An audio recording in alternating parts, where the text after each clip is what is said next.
Vamos a seguir hablando de elecciones judiciales, esta vez acompañados de Iván Lima, ministro de Justicia, a quien le damos la cordial bienvenida y las gracias por estar en el set del Sistema RTP. Ministro, gracias. Muy buenos días, es un honor estar siempre con ustedes.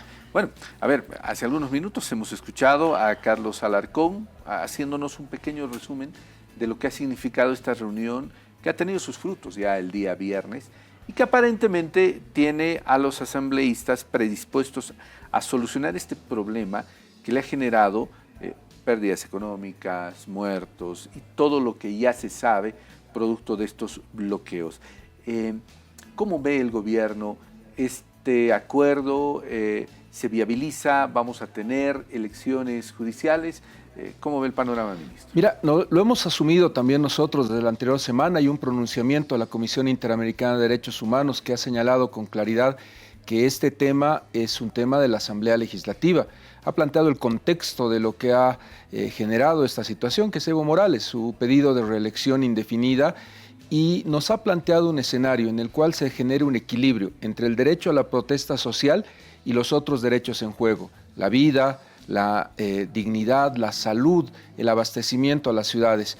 Claramente no entiende Evo Morales que hay un país que necesita trabajar, que hay el inicio del año escolar, que hay una actividad muy importante en Oruro y en todo el país, en los carnavales, que no es solamente diversión, sino de trabajo para muchas familias.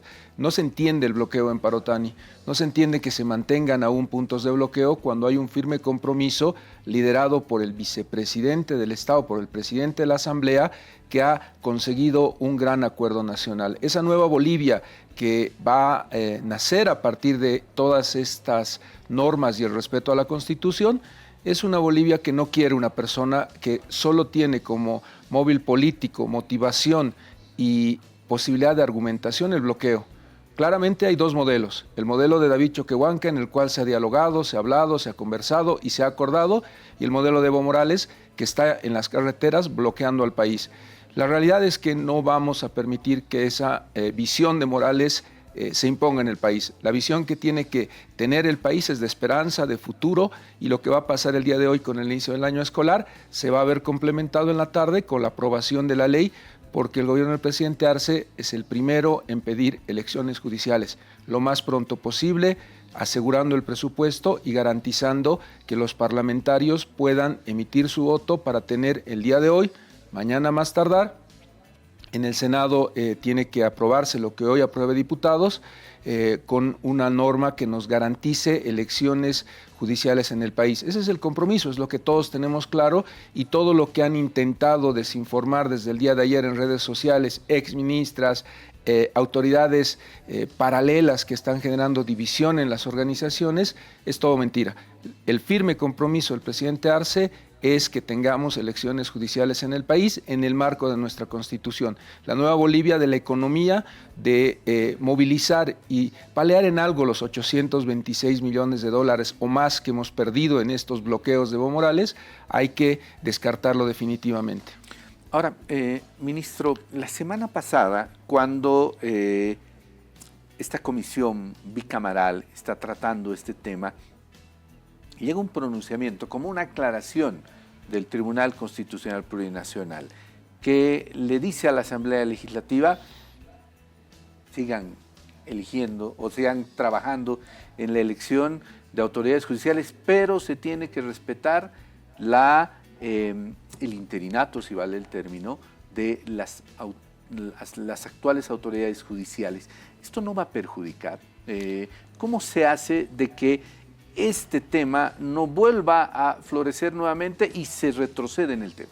Mira, dentro de la tramitación de la Declaración Constitucional 49-2023, que es la que tiene que ver con el proyecto de ley 144, lo que hizo el Tribunal Constitucional en la declaración es exhortar a la Asamblea que se hagan las elecciones judiciales lo más pronto posible.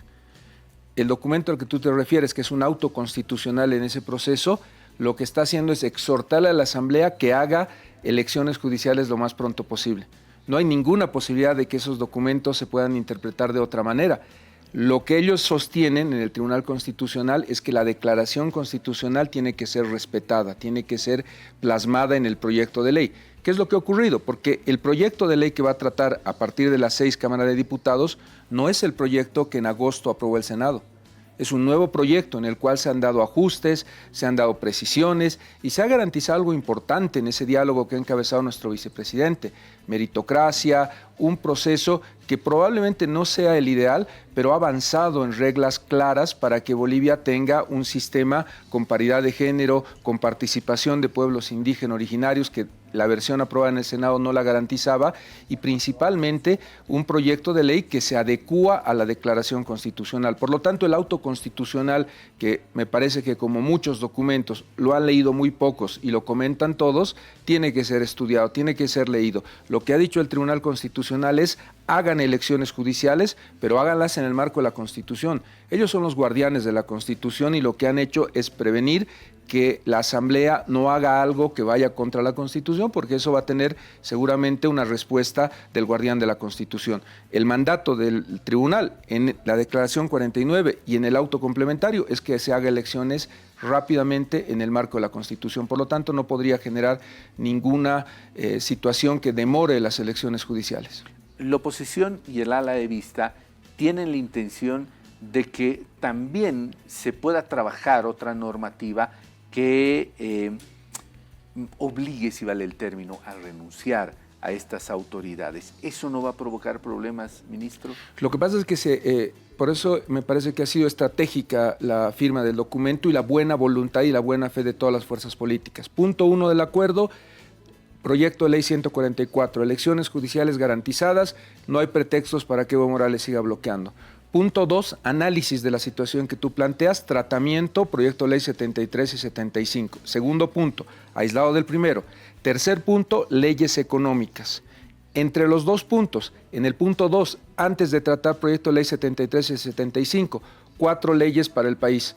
4 leyes para invertir, para desarrollar, para generar temas que está pidiendo el Alto, que está pidiendo Sucre. Tenemos rumbo al Bicentenario la necesidad de viabilizar leyes económicas que se tienen que tratar entre el punto 2 y 3, tratamiento de leyes económicas. Y finalmente, agenda legislativa.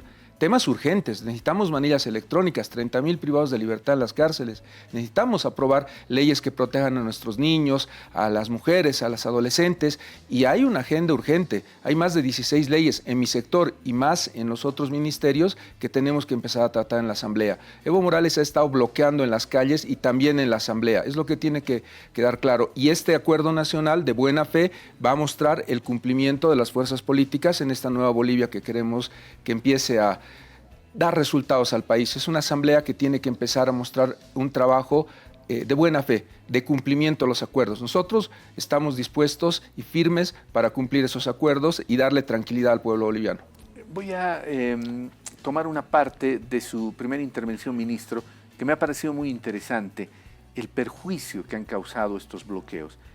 Hay varios proyectos de ley que han llegado hasta la Asamblea Legislativa que tienen el objetivo de sancionar a los bloqueos que justamente generan pérdidas económicas al país, que perjudican el libre traslado de las personas. ¿Cómo ve usted? ¿Deberían emitirse ya leyes que dejen de lado la visión que tiene el mundo de Bolivia de ser un país bloqueador?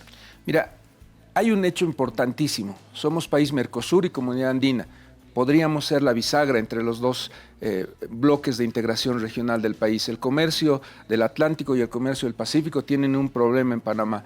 Necesitamos darle tranquilidad a la región y al mundo de que en Bolivia no vamos a tener estos bloqueos. ¿Te imaginas la visión de una persona que quiera invertir en el país?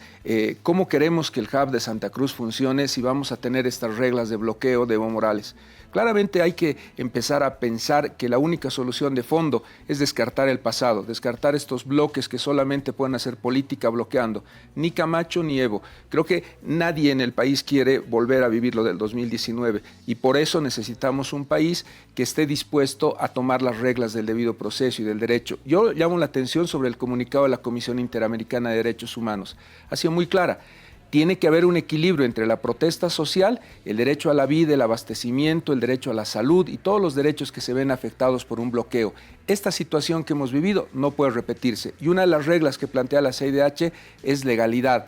proporcionalidad. Legalidad es que tengamos una ley que regula esta materia. Es parte de la agenda que tenemos que empezar a pensar los bolivianos, porque no es razonable, no es normal y no está previsto estos bloqueos definitivos, radicales, que no permiten que convivan otros derechos de los bolivianos. Claramente, esta es una materia que tiene que trabajar nuestra Asamblea Legislativa porque se rige por principio de legalidad. No puede hacerla el Ejecutivo ni otro órgano del Estado. Es la Asamblea la que tiene que dar un debate, discutir este equilibrio entre la protesta social y los derechos de los bolivianos. Sí debería haber una normativa que sancione los bloqueos. Lo dice la CIDH y nosotros, respetuosos de la Convención Interamericana, entendemos que la Asamblea tiene que debatir este tema porque lo ha señalado la semana pasada. Tiene que estar regulada por una ley, no puede darse de otra manera. Gracias, ministro, por su visita. A las órdenes siempre. Bueno, estaba Iván Lima, ministro de Justicia, conversando con nosotros acerca de esta normativa tan importante que seguramente le va a traer paz a nuestro país, la paz que la necesitamos, tomando en cuenta todo el perjuicio que hemos tenido.